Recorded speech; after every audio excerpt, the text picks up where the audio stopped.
warahmatullahi wabarakatuh.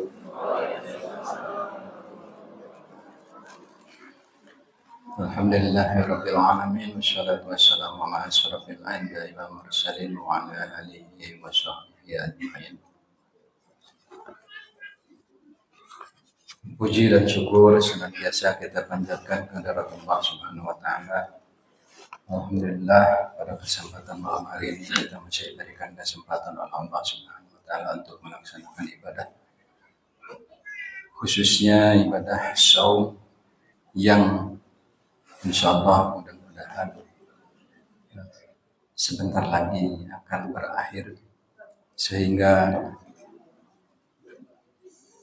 Allah mudah-mudahan senantiasa memberikan kekuatan kepada kita semua, terutama kekuatan iman dan Islam, sehingga kelelahan yang telah kita laksanakan selama ini dapat membuahkan hasil, sehingga kita menjadi termasuk golongan orang-orang yang bertakwa.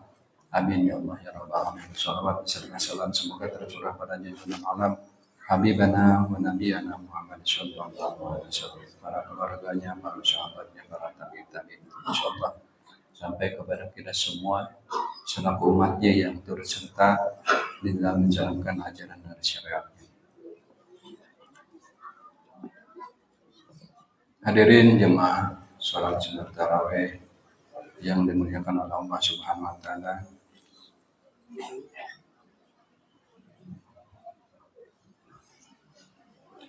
Pada kesempatan ini saya akan membawakan judul bahwa harta yang tak akan pernah berkurang.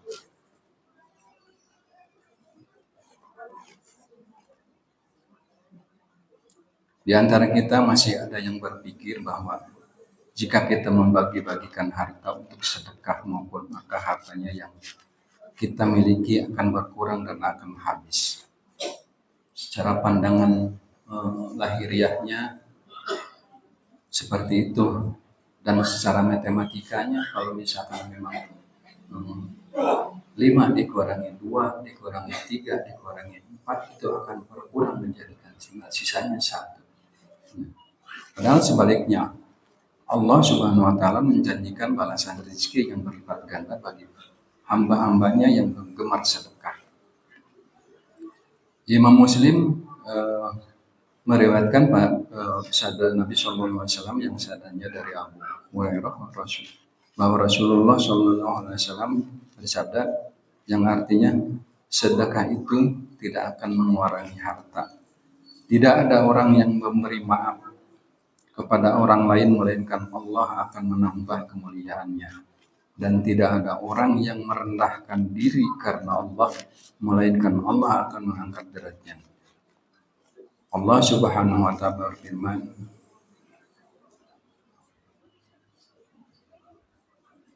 yang artinya perumpamaan orang yang infakkan hartanya di jalan Allah seperti sebutir biji yang menumbuhkan 7 tangkai. Nah, pada setiap tangkai ada 100 biji. Allah melipat gandakan bagi siapa yang Dia kehendaki, dan Allah Maha Luas, Maha Mengetahui. Quran surat Al-Baqarah ayat 261. Dari zaman Nabi 14 abad yang lalu sampai sekarang belum ada orang jatuh miskin gara-gara sering berinfak. Malah harta yang sering diinfakkan akan diganti oleh Allah Subhanahu wa taala dan ditambahkan barokahnya.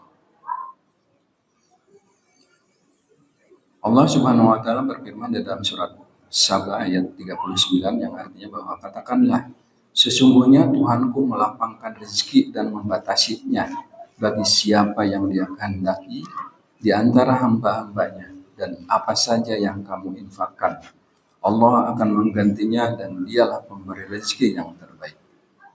Bagi kita orang yang beriman, dalil dari Al-Quran dan hadis sahih ini harus menjadikan pegangan dan tidak ragu-ragu dalam mengeluarkan harta untuk disedekahkan, apalagi di bulan suci Ramadan ini yang dimana kita ketahui bahwa pahalanya itu semakin berlipat ganda.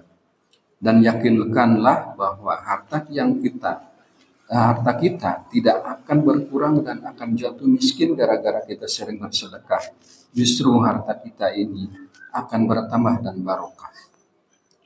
Berbagilah dengan yang pantas karena Allah Subhanahu wa taala berfirman di dalam surat Saba ayat 39 yang artinya bahwa dan apa saja yang kamu infakkan Allah akan menggantinya dan dialah pemberi rezeki yang terbaik.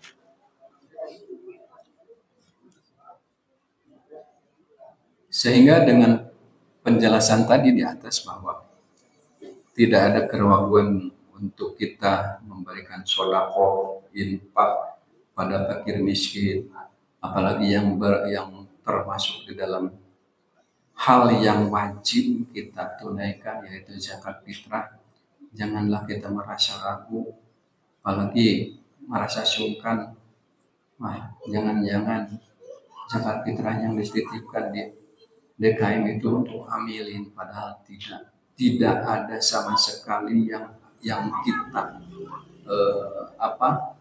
bertujuan untuk seperti itu, di mana kita berusaha titipan zakat fitrah yang Bapak dan Ibu sekalian titipkan di masjid yang kita cintai ini, insya Allah sampai kepada orang-orang yang berhak untuk menerimanya.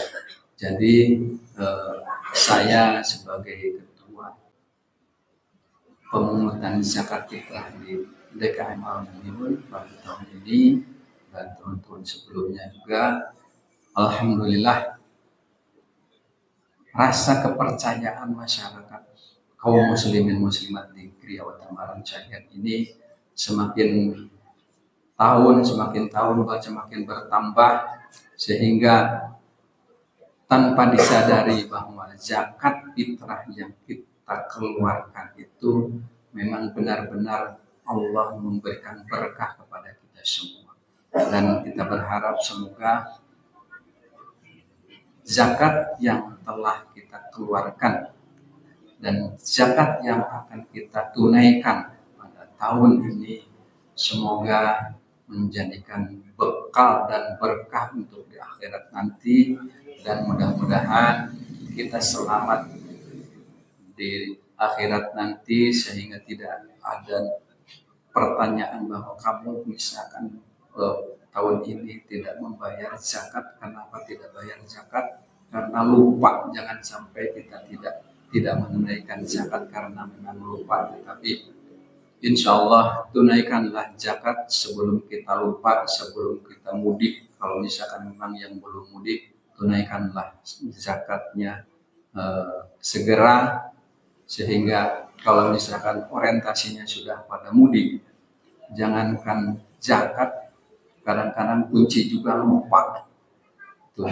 Jadi saya berharap mudah-mudahan penerimaan zakat tahun ini di DKM Al-Muminun semakin meningkat dan fakir miskin yang berhak mendapatkan bagian, mendapatkan kesejahteraan dan sama merasakan kebahagiaan di hari raya Idul Fitri. Itu saja yang dapat saya sampaikan. Mohon maaf bila ada hal-hal yang kata-kata yang kurang berkenan. Billahi taufiq wal hidayah. Assalamualaikum warahmatullahi wabarakatuh.